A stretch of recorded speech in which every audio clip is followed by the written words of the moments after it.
ओम शांति। नवरात्रि के शुभ पर्व के आप सभी को हार्दिक शुभकामनाएं। आज नवरात्र का दूसरा दिन है। आज के दिन सभी भक्तजन माँ दुर्गा के ब्रह्मचारिणी स्वरूप की पूजा व अर्चना करते हैं। माँ ब्रह्मचारिणी अर्थात ब्रह्मचर्य व्रत का आचरण करने वाली। वास्तव में ईश्वरीय ज्ञान को अर्जन करने के लिए व ईश्वरीय शक्तियाँ प्राप्त करने के लिए पवित्रता की धारणा अनिवार्य है। इसलिए माँ ब्रह्मचारिणी को श्वेत वस्त्र धारिणी दिखाया जाता है। माँ ब्रह्मचारिणी के एक हाथ में जपमाला तथा दूसरे हाथ में कमंडल दिखाया जाता है। जपमाला परमपिता परमात्मा के निरंतर स्मृति का प्रतीक है और कमंडल ईश्वरीय ज्ञान को जीवन में धारण करके अन्य आत्माओं में प्रचार प्रसार व वितरण करने का प्रतीक है। माँ ब्रह्मचारिणी का संपूर्ण स्वरूप त्याग, तपस्या, वैराग्य, संयम व सदाचार का प्रतीक है।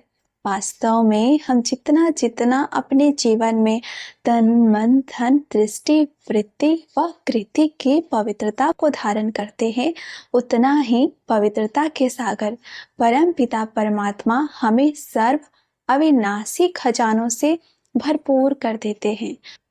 और माँ ब्रह्मचारिणी नारी का दूसरा स्वरूप किशोरी अवस्था का है। जिस तरह शैलपुत्री एक कन्या का स्वरूप है, वैसे माँ ब्रह्मचारिणी किशोरी अवस्था का वो यादगार है कि जिस किशोरी अवस्था में उन्हें ब्रह्म ज्ञान का आचरण करना है। इसलिए उनको घोर तपस्या करते हुए दिखाया है। माँ पार्वती का ही दूसरा स्वरूप जो भी सम्माननीय है और इसलिए नारी का ये दूसरा स्वरूप भी बहुत सम्माननीय है। साथ ही साथ जिस तरीके से कहा गया कि वो घोर तपस्या करती हैं, तपस्या का आधार एकाग्रता की शक्ति है। तो किशोरी अवस्था में ही वो जब ज्ञान अर्जन करती हैं अपने जीवन के अंदर, तो पूर्ण एकाग्रता के साथ आचरण में लाती हैं, तो वही उनकी तपस्या है। जब इंसान तपस्या करता है तो उसका मन विचलित नहीं होना चाहिए, मन का भटकाव नहीं होना चाहिए, तभी उसकी तपस्या सफल होती है। ठीक इसी तरह माँ ब्रह्मचारिणी हमें यही उपदेश, ये एक संदेश देती हैं कि हमारे घर में कन्याओं को भी जीवन के अंदर आगे बढ़ाना है और उसका मन एकाग्र हो, उसका यत्न करना है। यही तपस्या है।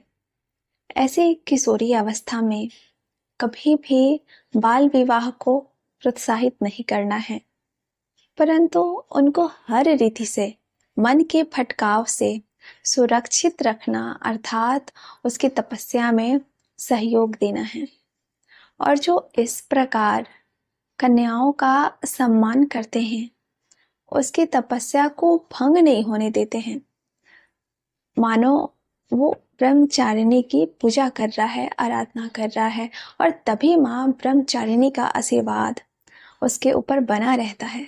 तो आइए आज के दिन अपने भीतर के दिव्य शक्तियों का आह्वान करें और स्मृति का स्वरूप बन जाए कि मैं पवित्रता के सागर परम पिता परमात्मा की संतान ब्रह्मचारिणी। ओम शांति।